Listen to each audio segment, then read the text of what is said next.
Hi guys, happy Friday. We are coming up to the end of WordWall week. Thank you for those students who signed on and completed your WordWall in the correct amount of time. Benchmark week is next week. Benchmark is a big test. It counts twice, so rather than being a 100-point test, it's a 200-point test.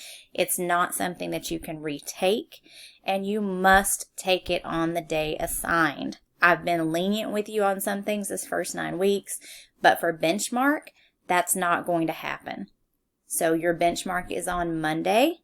You need to sign on to KIDM between 8:30 and 3:30, regardless of whether you have me as an even student or an odd student. Rather than giving you a whole bunch of work just on even days or a whole bunch of work just on odd days, I've been spacing your work out in little pieces throughout the week.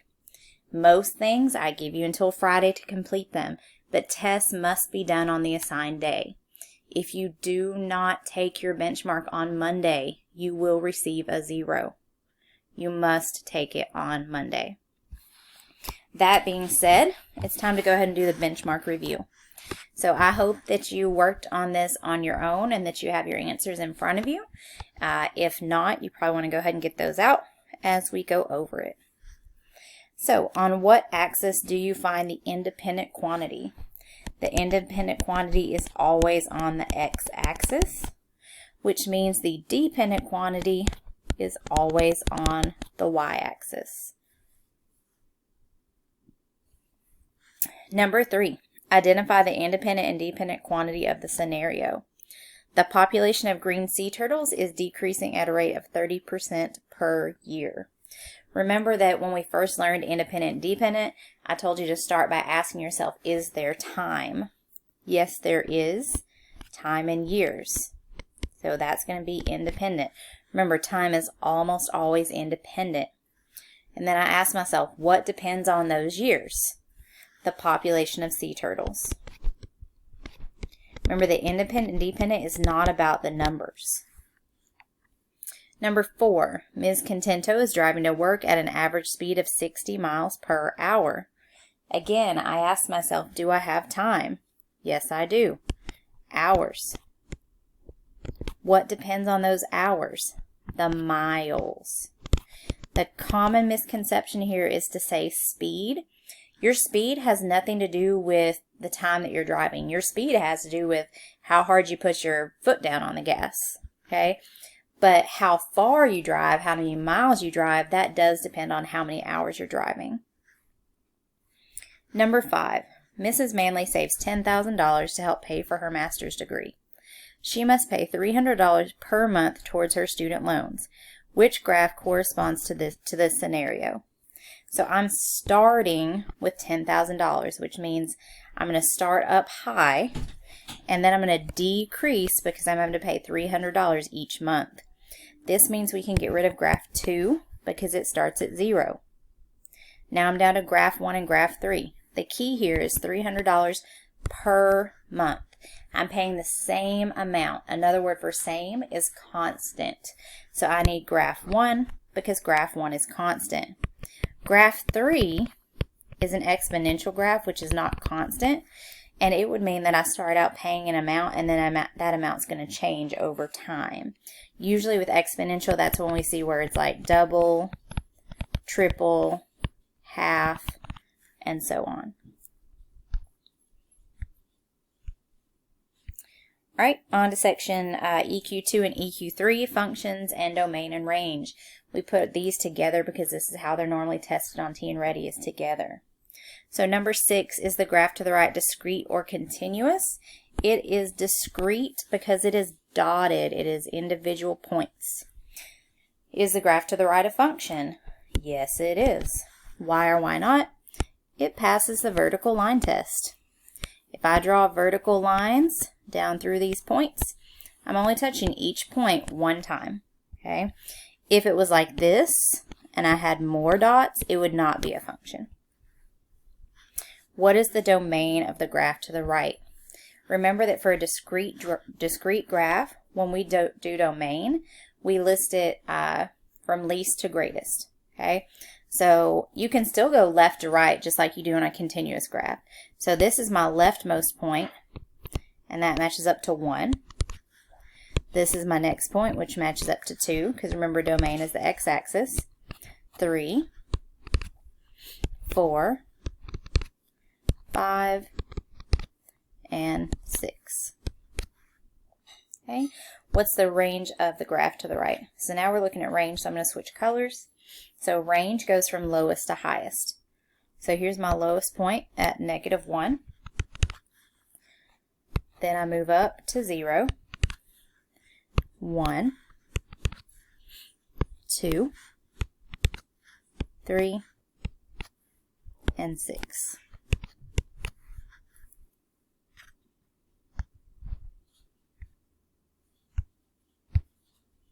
Number 10, circle all functions below.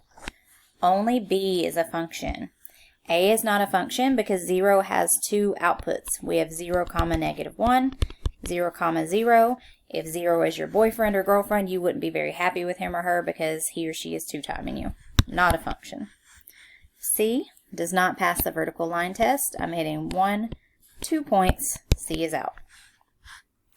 Number 11, name the function family. Y equals 3x plus 1 is linear. Linear. Because it's y equals mx plus b. F of x equals 2 to the x power. I have an exponent that's x. It's exponential. Y equals the absolute value of x plus 3 minus 1. These bars right here mean absolute value. So this is linear absolute value. This one has a typo. This should be x squared, not x2. X squared. A square has 4 sides. Quad means 4. This is quadratic.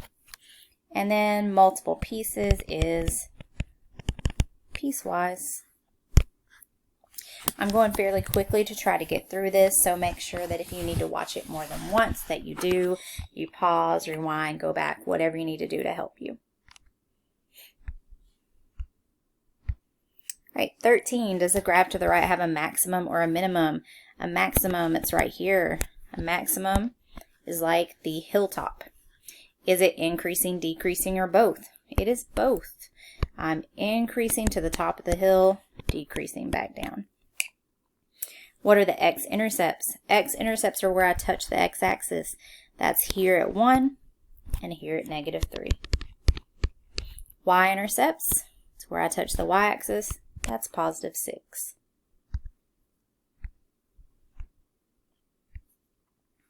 Domain and range, excuse me, domain and range of a continuous graph. This is where we have to use inequality notation.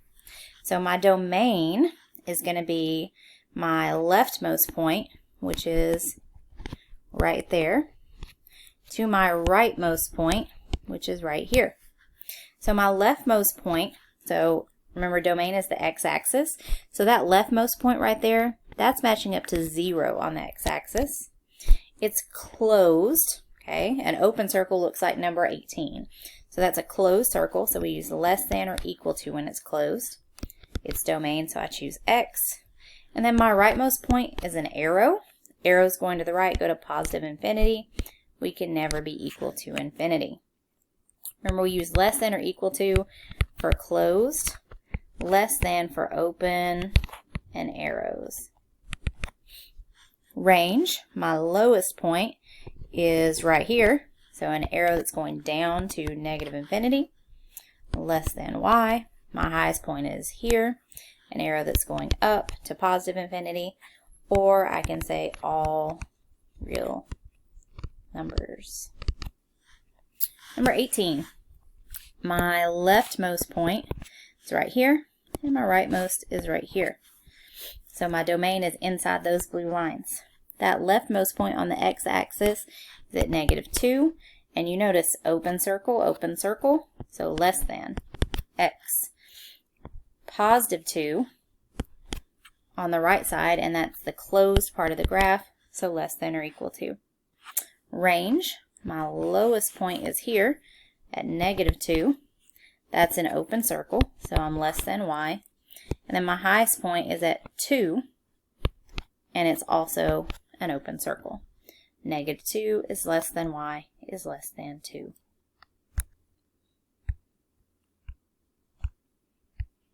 All right, this is the newest thing that we've worked on, function notation. And I know it's something you guys have been struggling with a little bit because it's new and it's hard when you're a distance learner to get math. So for number 19, f of negative 6, what you want to do is you want to say, okay, this is talking about function f, which is right here.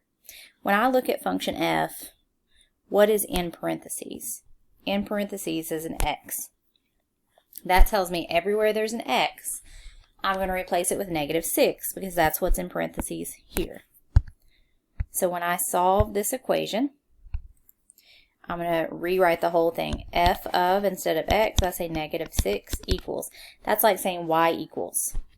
Then I'm going to say negative 5 as soon as I hit the x, parentheses, negative 6 plus 10 equals negative 5 times negative 6 is 30 plus 10 equals 40.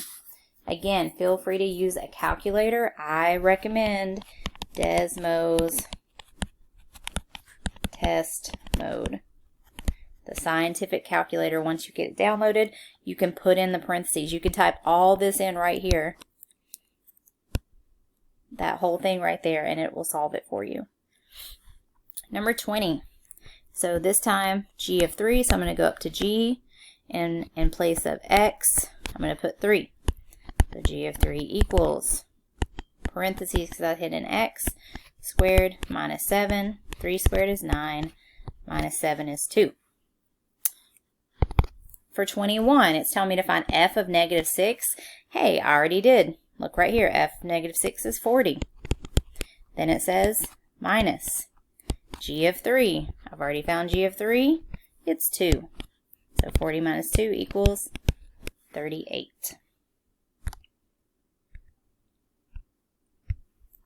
All right, 22. This one's a little different. This one doesn't say f of a number, it says f of x. F of x is the name of a function. So I want to take function f of x, which is this, negative 5x plus 10. Then it says equals h of x. H of x is the name of this function, which is 20. And then I'm just going to solve. Subtract 10 on both sides. Plus 10 minus 10 makes 0. So negative 5x equals 20 minus 10 is 10. Divide by negative 5. And x equals negative 2. 23. F of h of x. Work from the outside in. H of x is 20. And then I still have an outside parentheses, another parentheses, and f. So now it actually says f of 20. So I'm just going to plug 20 into f. So negative 5 times 20 plus 10. Negative 100 plus 10 is negative 90. Last one. I'm going to try to get through it fast because I'm almost out of time. F of negative 1. So I'm going to plug in negative 5 times negative 1 plus 10. Be 5 plus 10, which is 15. G of 5 would be 5 squared minus 7, which is 25 minus 7 is 18. Boom, and it says to add them together. 15 plus 18 is 33. Okay, so again, I went through this quickly because the video system that I use only allows 15-minute recording time. So play this back, watch it more than once, pause it, rewind, whatever you need to do. And good luck. Make sure you sign on Monday to complete your benchmark. And remember, we've only got a week and it's time for fall break. So all of us get our much needed break. Have a great Friday.